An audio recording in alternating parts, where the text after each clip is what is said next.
Bom dia a todos, aqui é Remo Noronha do curso Matrix, onde você aprende o que é determinante.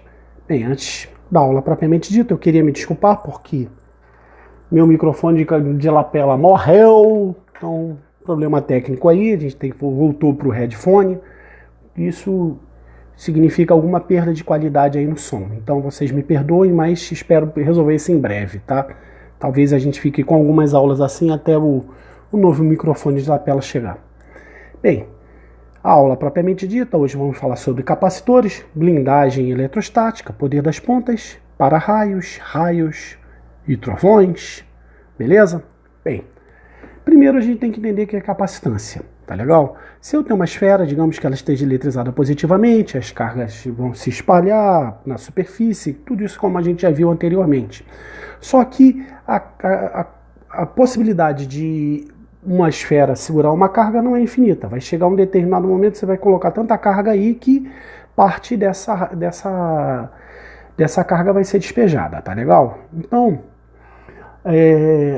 essa capacidade tem de segurar uma determinada carga em um determinado potencial elétrico se chama capacitância, tá? Unidade, carga Coulomb, DDP, volt, Coulomb por volt, ou simplesmente Farad, em homenagem ao cara que descobriu isso aí, que era tal do Faraday, beleza? Para ficar numa linha só, para ficar elegante, carga é igual a Cu, beleza? Bem, vida que segue, num caso específico de um condutor esférico. Bem, temos que a carga é igual a Cu, e nós já sabemos das aulas anteriores também que a DDP vai ser igual a K0, carga dividido pelo raio. Se a gente juntar essas duas fórmulas, o que a gente vai ter? Capacitância vai ser carga dividido, no lugar de U, né, da DDP, eu vou colocar K0, carga dividido pelo raio, as cargas dão-se as mãos e vão embora, então fica 1 sobre KR, o que significa que a capacitância, né, quando você divide você multiplica, na verdade, né? Então vai ser o raio dividido por K0. Beleza?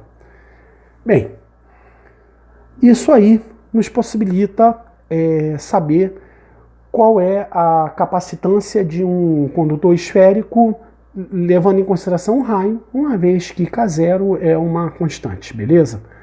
Então, isso obviamente se for no ar ou no vácuo. Então, por exemplo, qual deve ser a capacitância de uma esfera condutora para se obter qual deve ser o raio, de uma esfera condutora para se obter uma capacitância de 1 farad.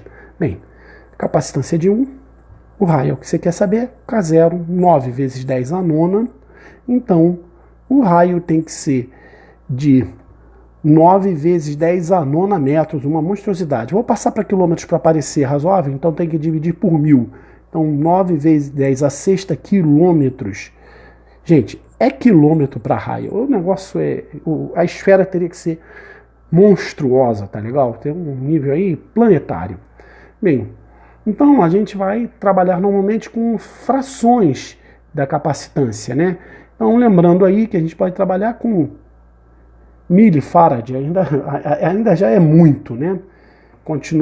Continuamos trabalhando, né? Para ter 1 milifarad, teria que ter de 9.000 quilômetros a esfera, então ainda é grande, né? Bem, uma esfera de 9 quilômetros daria 1 microfarad, 10 a nona, 10 a menos 9 nano, tá? Nanofarad, ou 10 a menos 12 picofarad, beleza? Então, isso aqui é bom saber de cor, porque algumas escolas, algumas provas, né, melhor dizendo, não informam isso aqui. Então, da mesma forma, você tem que saber quilômetro, né, 1000 metros e assim por diante, né, mega, 10 a sexta, tem que saber os fracionários também, beleza? Por questão de conservação de carga, a gente fala, digamos, essa carga aqui está com 8 coulombs, essa aqui com 2 coulombs, se eu juntar num fio, vai 5 coulombs para cada lado, beleza, porque elas são idênticas. Mas, se as esferas tiverem tamanhos diferentes e, consequentemente, capacitâncias diferentes, como é que ficaria? Tá legal? Bem, lembrando que carga é igual a Cu, então a DDP comum a todo mundo aí, né? Porque se eu juntar os fios, todo mundo vai ficar na mesma DDP, vai ser igual a C dividido pela carga. Legal? Então, eu teria uma DDP comum aí. E qual seria ela? Bem, por conservação de carga, a carga inicial 1 mais a carga inicial 2 mais a carga inicial 3 tem que ser igual à carga final 1 mais a carga final 2 mais a carga final 3. Concordam comigo?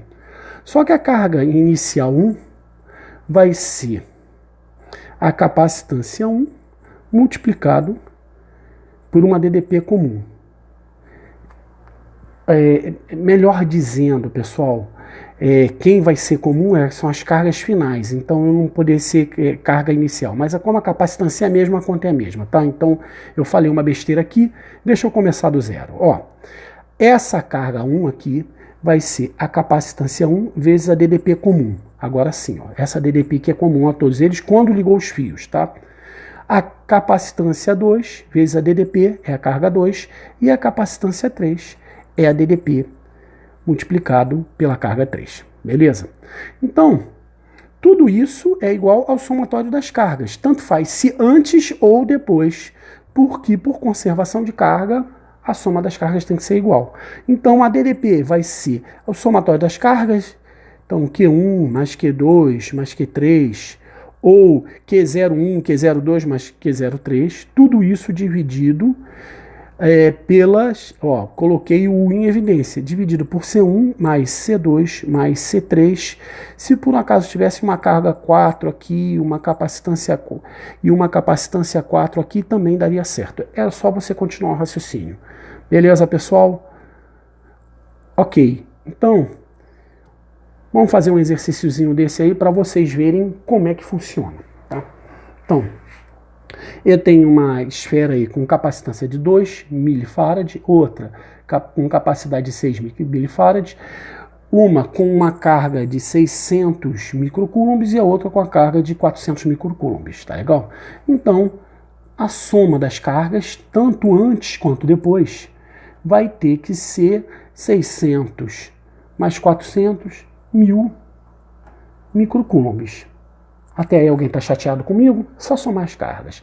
Aí, vamos colocar todo mundo numa DDP comum. Como Q é igual a CU, a DDP vai ser a soma das cargas, os 1000, dividido pela soma das capacitâncias, tá? Mas os 1000 que? 1000 microcoulombs, né? Dividido pela soma das capacitâncias, aqui, ó. Enxergaram aqui? Beleza. Então a soma das capacitâncias vai ser 2 mais 6, 8. 8 o quê? 8 microcoulomb, 8 microfarad. Os micros dão-se as mãos e vão embora. E a DDP, que vai ficar todo mundo unido aí nesses fios, vai ser de 1000 dividido por 8, que é a mesma coisa que 500 dividido por 4, que é a mesma coisa que 150 dividido por 2, que é a mesma coisa que 125 volts. Legal? Agora, ficou fácil a gente saber qual carga cada uma das esferas vai ter. Então, a carga da esfera 1, a carga final, vai ser a DDP, 125, multiplicado pela capacitância dela de 2 microfarad. Deixa eu botar o micro aqui direitinho. Então, a carga vai ser de 250 microcoulombs. Posso repetir o raciocínio assim, mas como eu tinha 1000, sobrou para a carga 2, desculpa, aqui, esse índice aqui é carga 1, para a carga 2 sobraram 750 microcoulombs, que nada mais é do que os 6 microcoulombs multiplicado pelos 125 volts, que dá na mesma. Beleza, pessoal? Viram como é que a coisa funciona? Aí você depois pode soltar e redistribuir as cargas dessa forma. Bem, blindagem eletrostática é o seguinte. Eu tenho uma peça metálica A que está aqui flutuando num espaço vazio e do lado de fora uma peça metálica que envolve ela totalmente, uma esfera, não é esfera, né? Ela, uma coisa aí disforme, uma espécie de uma caixa aí, toda torta, que está envolvendo o A. Então, se eu chegar com esse objeto aqui carregado, o B vai ter redistribuição de cargas. Mas como internamente a DDP é igual a zero, A não é afetado. Isso explica, por exemplo, porque quando você entra no elevador, a tua ligação de celular cai, né, se o elevador for totalmente lacrado. Isso não explica o porquê do pessoal de presídio conseguir ligar para você se existe essa tecnologia. Então, isso aí é mais uma prova de que o problema de você ter qualquer situação não é científico, né, político ou técnico, ou financeiro, seja lá o que for. Mas há uma solução para que a gente pare de ficar recebendo telefonema de dentro de presídio. Bem, seguindo aí, uma consequência da blindagem eletrostática é a gaiola de Faraday, que vocês podem ter visto exemplos diferentes, né? Mas eu acredito que uma prática aí, esse piu-piu aqui não morrer, porque ele está num potencial só. Se ele tivesse uma ave maior tivesse a condição de colocar uma patinha nesse fio, outra pata nesse fio, infelizmente ela ia ficar torradinha, né? E então você pode ver passarinho em fio elétrico na maior tranquilidade, porque ele está num potencial só.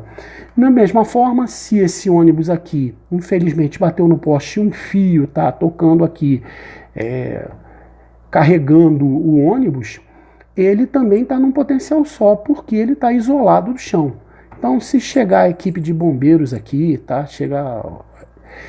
Se por acaso o bombeiro botar um pé aqui, outro aqui, ele fecha o circuito e é um abraço também.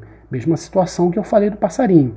Então, as guarnições de bombeiro têm que entender o conceito de gaiola de Faraday para poder eles mesmos não se acidentarem ao atender esse camarada aí que por enquanto, pelo menos no que se trata da questão elétrica, ele está protegido porque está numa gaiola de Faraday. Beleza?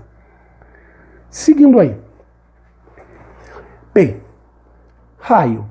O raio vai acontecer quando alguma coisa está com uma carga tal que a capacitância não suporta você colocar mais carga. Então acaba tendo um despejo aí de carga elétrica, né? Uma concentração de elétrons aí escapando para algum lugar, indo da onde está carregado negativamente para onde está carregado positivamente. O que pode acontecer com as nuvens, então o raio pode acontecer em uma descarga elétrica de uma nuvem para o solo ou de uma nuvem para uma nuvem, tá legal? Dependendo de como as cargas estejam distribuídas. Legal? O relâmpago vai ser o efeito luminoso, aquele espetáculo dantesco que a gente ama ver. E finalmente o trovão é o som, o estampido, o estrondo que a gente ouve, tá legal? Como o som viaja com velocidade de aproximadamente 330 metros por segundo, a cada 3 segundos, 1 quilômetro. Então, se você quiser saber a distância de um raio para você vê o relâmpago, conta 1 Mississippi, 2 Mississippi, 3 Mississippis, tá? Isso, porque se você sair contar assim, 1, 2, 3, 4, 5, 6, 7 não é um segundo, tá? Então, 1 Mississippi, 2 Mississippi, 3 Mississippis, dá uma noção razoável de que passaram 3 segundos. Então, para cada 3 segundos, 1 quilômetro de distância. Beleza? Ou seja, não adianta, é besteira ter medo de trovão, apesar de toda essa coisa aí. Gente, quando eu era moleque no meu bairro, as pessoas cobriam os espelhos, cobriam a imagem de santo, rezavam para Iansã, né? Todo respeito à religião de todos, né? Mas se você ouviu o trovão, pode ficar tranquilo, porque o que era para acontecer já aconteceu. Bem, e como nós vamos nos proteger? Por um efeito chamado poder das pontas. Se você vê a distribuição de cargas na esfera, ela vai ser homogênea. Mas se algo tem ponta, ela tende a concentrar mais carga do que aonde não tem ponta. Isso possibilita o feitio de para-raios tipo Franklin. Então você coloca o mais alto possível, um para-raio aí, tá legal? Normalmente ele tem esse formato. Então a descarga elétrica vai acontecer, não certamente por ele, mas preferencialmente por ele, porque ele oferece um caminho mais fácil para a descarga elétrica passar. E quanto mais alto, melhor, porque é uma proporcionalidade. Até coloquei a fonte aqui, tá? Um Hélio Creder, instalações elétricas, 14ª edição, tá ok? Porque esses padrões aí eles podem mudar conforme o tempo. Pode ser que alguém entenda aí pelas pesquisas de que essa não é uma proteção suficiente ou protege até mais do que se esperava, tá? Até um tempo atrás se usava os radioativos, né, que por questão de risco radiológico foram rejeitados. Então você pode ter uma casinha aqui, colocar um para-raio, que por questão de trigonometria, no chão você vai ter uma proteção igual à altura raiz de 3. Bem, é isso. Essa última página está em branco, né? Até estranhei de ter um 12 aqui, né? Acabou tendo uma página a mais aí que eu deixei ele em branco. Pessoal, é isso. Eu acredito que isso não esgota esse assunto, mas dá as ideias necessárias para vocês avançarem e eu poder me despedir de vocês com um bom e velho abraço.